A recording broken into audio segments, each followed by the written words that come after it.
When my expectations are broken that I feel hurt. Sir, it is a very ugly answer. Happening because of the level of trust I place on these people. Today we are going to learn two amazing ways to make ourselves hurt proof.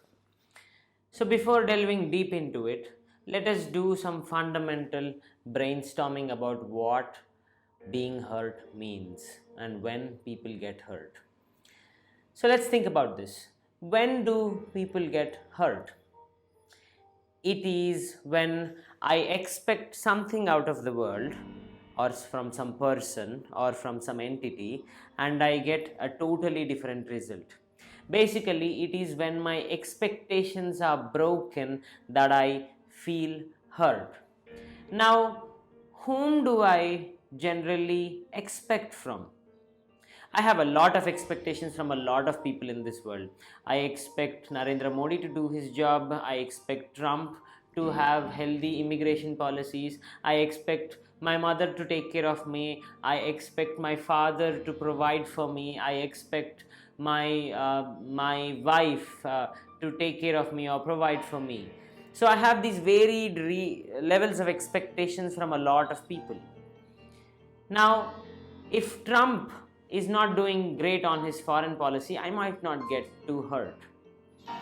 But if my mother doesn't take good care of me, I might get hurt a lot more. Why is this happening? This is happening because of the level of trust I place on these people.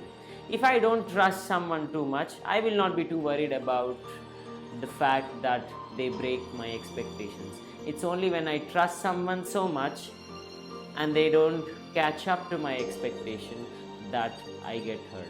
So, hurt happens at the conjuncture of expectation and trust. Now, while trust as a problem does crop up, I don't get hurt for everything. For example, if my mother doesn't cook for me for a single day, I will not get too hurt. Okay, so when does the maximum hurt happens? It happens when the magnitude of the expectation and trust equation is too high. Now let's think about when this magnitude is too high. This magnitude goes too high only in two cases. The two cases are these. One, when it's a nasty big surprise. What is a nasty big surprise? It is a one event, it's a big event. So for example, let us say suddenly your wife or your partner decides to leave you or divorce you, or if they cheat on you, for example. This is a nasty big surprise. You were not at all expecting this from them and it just happened. You learnt about this. This is a nasty big surprise. Single event, big one. And the second side, there is repeated breaking of expectations. So it's a small event. For example, you expect your partner to talk to you or spend a half an hour a day with you, but they just don't keep up with that practice.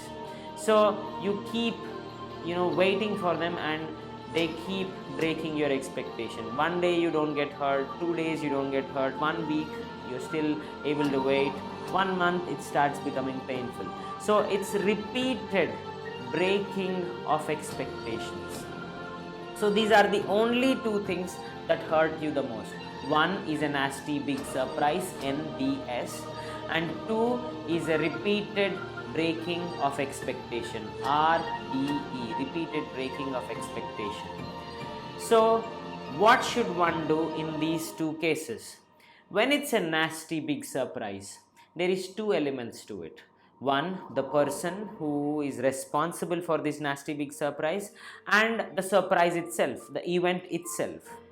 So in this case, the only way to navigate through a nasty big surprise without being too hurt is to accept the event that has happened by telling yourself that yes, shit happens. For example, if they decided to leave you, it's a big surprise, it's a shock for you, and then you decide shit happens. You may not want to accept the person, or it might be too hard for you to accept the person. Now, whether you accept the person or not, until you accept the event itself, you will not be able to move forward in your life. Now, how do you accept this event? A lot of people get stuck in a question like, why did this happen to me? Why did this person do this to me?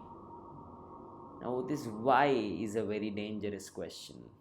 You ought not to ask why, because generally this question of why did this happen to me or why did they do this to me generally doesn't have an answer, and even if it has an answer, it is a very ugly answer. So you will be better off not to ask why and to ask yourself how now, or what do I do now to move on. So this is the way to accept a nasty big surprise. You accept the event. In the case of repeated breaking of expectations, there is two choices. One, you accept this person. For example, it could be a partner who is not living up to your expectation of spending time with each other, or it could be a colleague who is not reaching to one particular expectation of either keeping the workplace in an orderly manner or keeping the workplace in a certain decorum, or etc, etc, etc.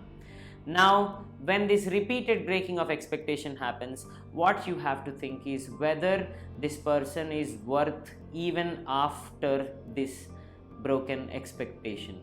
So if they are worth more than this broken expectation, you just accept this as a price you have to pay to keep them.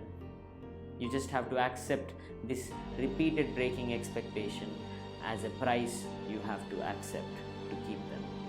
On the other hand, if this repeated breaking of expectation is more costly than the worth of having them, you should just let them go.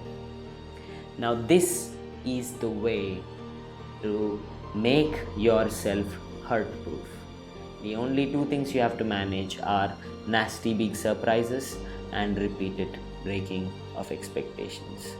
Now, I hope that we will take one or two great things out of what we've just talked about and implement it in our lives and make ourselves mostly hurt-proof. Now, nobody's expecting 100% efficiency. Even if we are able to sift and swift through 70% of life, we'll do fine. Thank you.